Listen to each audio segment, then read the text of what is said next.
chef de pôle d'échocardiographie à l'hôpital militaire de Rabat et vice-président de la Société marocaine de cardiologie. À vous la parole. Merci. Bon, à mon tour de remercier les organisateurs de ce congrès, Madame le professeur Bechenoun, pour ce premier congrès de la Société marocaine des spécialités endovasculaires. Donc une petite correction à ce qu'a dit mon ami le docteur Al-Iraqi. Je ne suis pas chef de pôle, je suis rien que chef d'unité, un service. C'est pas grave. Je n'ai pas l'âge d'un chef de pôle. Alors moi je vais parler des nouveaux anticoagulants oraux en prévention et traitement de la maladie thromboembolique veineuse. En cardiologie, on commence à connaître ces médicaments en matière de prévention des accidents vasculaires cérébraux dans la fibrillation auriculaire non valvulaire.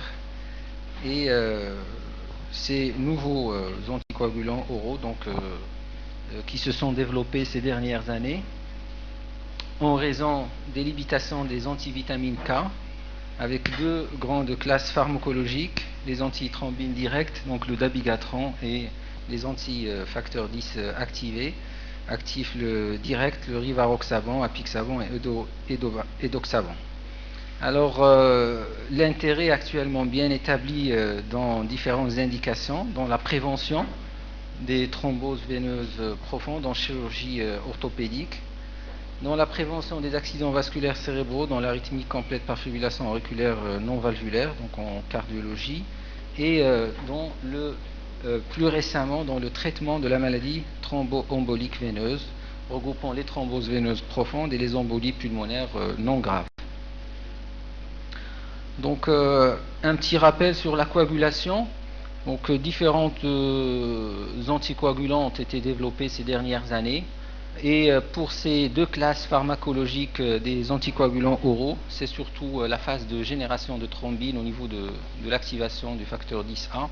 Et ce sont ces médicaments, dont le chef de file maintenant est le rivaroxaban, qui a maintenant le feu vert dans la maladie thromboembolique veineuse, avec donc feu vert de l'agence européenne et même l'AMM en France. Et le dabigatran, donc qui appartient à la classe des antithrombines activées directes, donc qui lui aussi se développe en matière de traitement de la maladie thromboembolique veineuse. Alors pour ces deux classes, donc je ne vais pas revenir sur toute la pharmacologie et les propriétés pharmacologiques. Ce qui est intéressant à retenir, c'est surtout le délai d'action qui est court, en moyenne 3 heures, donc ce qui les différencie amplement des antivitamines K, puisqu'il fallait attendre donc 2 à 3 jours pour avoir une efficacité, et la demi-vie qui est relativement courte, donc moyenne, ce qui autorise soit une prise ou 2 prises par jour. Alors il faut aussi insister sur le fait qu'il s'agit de produits à élimination soit essentiellement ou préférentiellement rénale, et donc ce qui rend un peu difficile leur utilisation dans l'insuffisance rénale, et donc ils sont même contre-indiqués dans l'insuffisance rénale chronique sévère.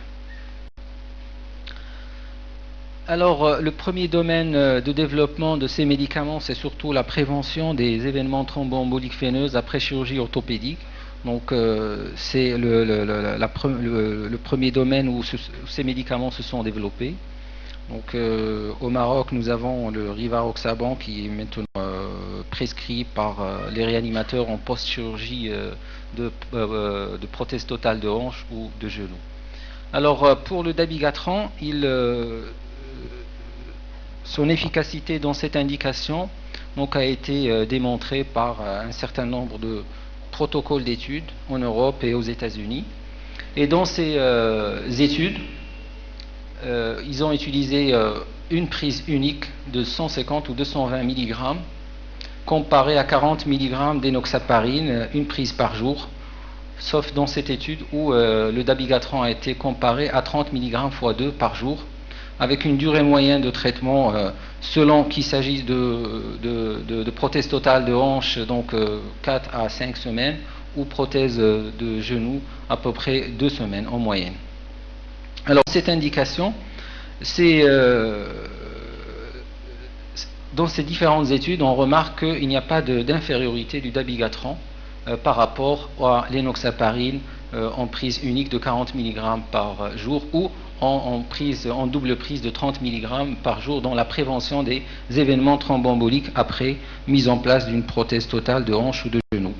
Alors récemment, une méta-analyse qui a repris ces différentes études et qui a montré que globalement, quand on compare le dabigatran à 220 mg en prise unique versus enoxaparine, on a à peu près le même taux d'événements thromboemboliques et sans surcroît de saignement majeur. Si on compare l'enoxaparine au dabigatran 150 mg, donc il y a un peu plus d'événements avec la dose de 150 mg, mais moins de saignement. De son côté, le rivaroxaban a été développé dans cette indication par un protocole d'étude qui s'appelle RICOR, et donc avec RICOR 1, 2, 3 et 4, comparé à 40 mg par jour d'énoxaparine dans les 3 premières études, et dans la 4e étude, il est comparé à 30 mg x 2. Donc à peu près, on a dépassé les 10 000 patients dans les essais. Alors pour le rivaroxaban, contrairement au dabigatran, il se montre un peu plus supérieur dans son action de prévention des événements thromboemboliques par rapport à l'énoxaparine, donc avec une différence qui est significative, et surtout sans qu'il y ait d'augmentation des accidents hémorragiques. Alors, une analyse poolée de ces études, les 3 études européennes, montre qu'on gagne à peu près une réduction de 50% des événements thromboemboliques quand on utilise le rivaroxaban par rapport à l'énoxaparine après mise en place d'une prothèse totale de hanche ou de genou. Parallèlement, on n'a pas d'augmentation des événements hémorragiques puisque les événements hémorragiques, comme vous le voyez, soit majeurs ou les événements mineurs ou globaux, donc sont pratiquement les mêmes. Le 3e médicament, c'est l'apixaban qui, lui, a bénéficié du protocole Advance 2 et 3. Alors, il a été utilisé à 2 prises par jour de 2,5 mg. Comparé à l'énoxaparine, lui aussi, il a montré une supériorité par rapport à l'énoxaparine, donc dans cette indication, sans croître le saignement. Donc globalement, après mise en place d'une prothèse totale de hanche ou de genou, donc le dabigatran est à peu près similaire dans son action par rapport à l'énoxaparine, aussi bien dans les études réalisées en Europe ou aux États-Unis, donc comparé à 40 mg dose unique d'énoxaparine ou 30 mg x 2, il est administré à peu près après 1 heure à 4 heures donc post-opératoire. Pour le rivaroxaban et l'apixaban, en 2 prises pour l'apixaban, ils sont supérieurs à la dose de 40 mg d'énoxaparine. Par contre, quand ils sont comparés à la dose de 30 mg x 2 d'énoxaparine, donc les résultats à peu près sont similaires et ils sont équivalents. Alors, je ne vais pas parler de la fibrillation auriculaire. Donc, aujourd'hui, on parle de la maladie thromboembolique veineuse. Récemment, ces médicaments aussi, donc il y a eu publication des résultats d'essais de ces médicaments aussi dans le traitement de la thrombose veineuse profonde et la maladie et l'embolie pulmonaire. Alors je rappelle un peu le traitement anticoagulant de la maladie thromboembolique veineuse, donc le schéma classique. Généralement c'est une héparine bas poids moléculaire ou fondaparinux qui sont maintenant préférés aux HNF, donc l'héparine non fractionnée.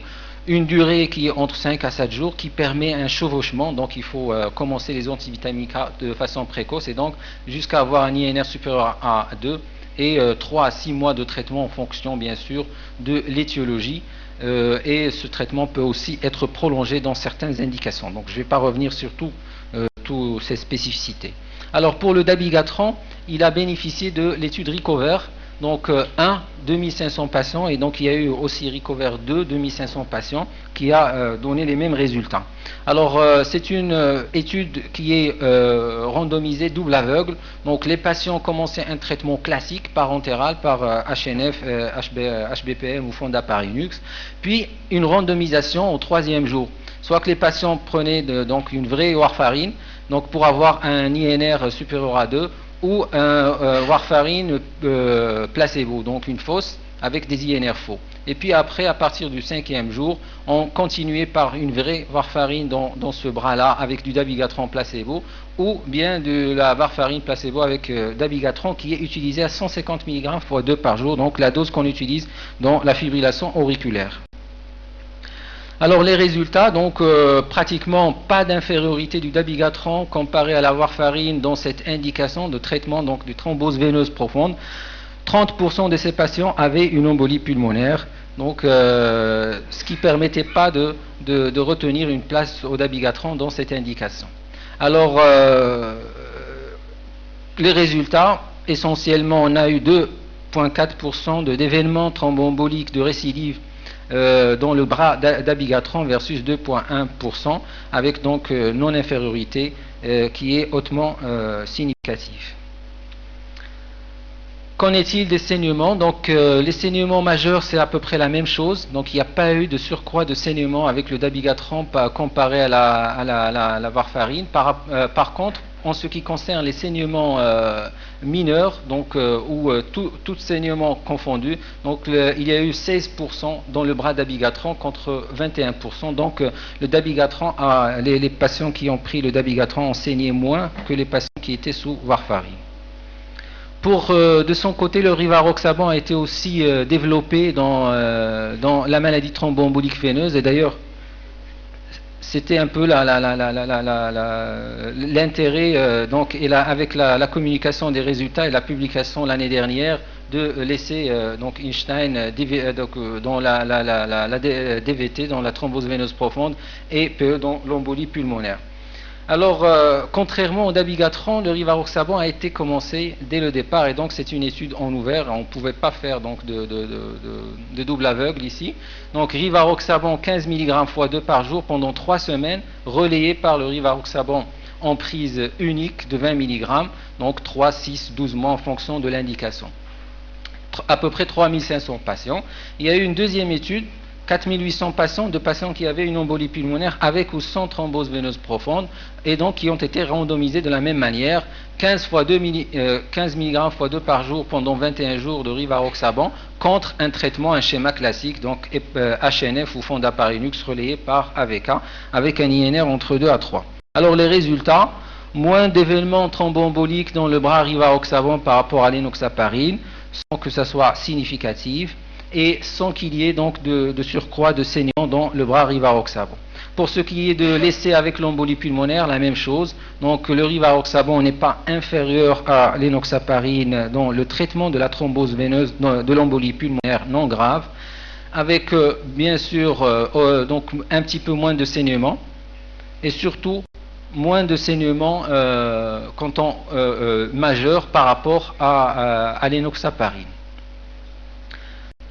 Il y a eu aussi un prolongement de l'étude Einstein, donc extension. On a pris 1200 patients des 3500 patients de l'étude DVT, et ils ont été randomisés, soit en prolongé par le rivaroxaban, soit en donné du placebo. Donc contre le placebo, bien sûr, le rivaroxaban est supérieur en termes de réduction des événements. Par contre, il y a un surcroît hémorragique quand on le compare au placebo. Donc c'était tout simplement pour dire qu'on pouvait prolonger donc le traitement d'une thrombose veineuse, mais pour certaines indications. Sinon, on expose nos patients à un surcroît hémorragique. Donc un état des lieux et de l'avancement de ces médicaments. Donc en prévention orthopédie, c'est établi. Même chez nous, donc le rivaroxaban est commercialisé, et donc il est prescrit après prothèse totale de hanche et de genou.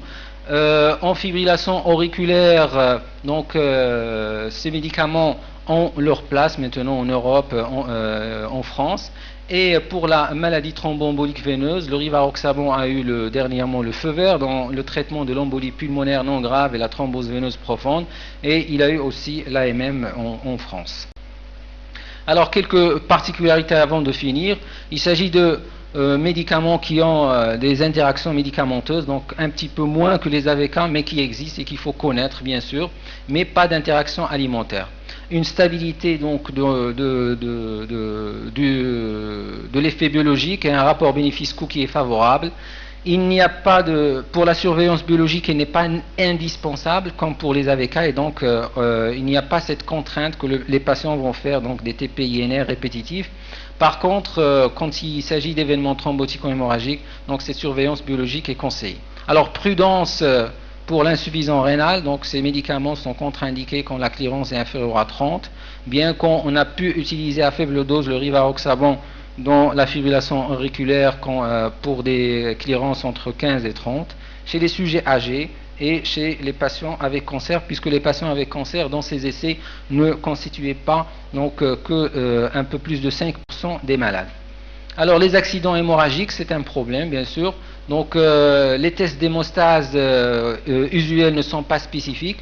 Il y a des tests qui sont spécifiques, donc le dosage de l'activité anti-2A pour le dabigatran et anti-10A pour le rivaroxaban, à conseiller quand il y a des accidents bien sûr hémorragiques. Alors devant une hémorragie modérée, il est conseillé d'arrêter le traitement, donc la durée d'action n'est pas importante, donc n'est pas prolongée comme les AVK, et donc ça peut suffire. En cas d'hémorragie grave, il faut bien sûr arrêter. Il n'y a pas pour le moment d'antidote spécifique, donc ils sont en cours de développement, surtout pour le rivaroxaban. Les facteurs de coagulation, donc on peut utiliser comme le complexe PPSB. Le dabigatran est dialysable, donc on peut aussi dialyser certains patients. Alors, à retenir comme point positif pour ces nouveaux anticoagulants oraux en matière de, donc dans la maladie thromboembolique veineuse et dans la fibrillation auriculaire, c'est à peu près la même chose. Donc l'administration orale comme pour les AVK. Donc une dose fixe, et donc on n'a pas besoin de surveiller ces patients, mais il ne faut pas tomber dans la banalisation du traitement. Donc les patients doivent être éduqués de manière à ce qu'il faut insister sur le fait que c'est des médicaments anticoagulants qui font saigner. Donc il n'y a pas d'interaction alimentaire, il y a peu d'interactions médicamenteuses qu'il faut connaître, notamment avec les antiarythmiques, avec les antifongiques. Donc un meilleur profil efficacité-sécurité, et donc ça c'est important. Bien sûr, l'élimination rénale, donc chez l'insuffisance rénale, prudence, surtout quand la clearance est inférieure à 30, c'est les sujets âgés. Voilà, donc j'ai terminé. Je vous remercie. Je remercie donc le professeur Beniès pour son brillant exposé et je donne la priorité à la salle pour les questions.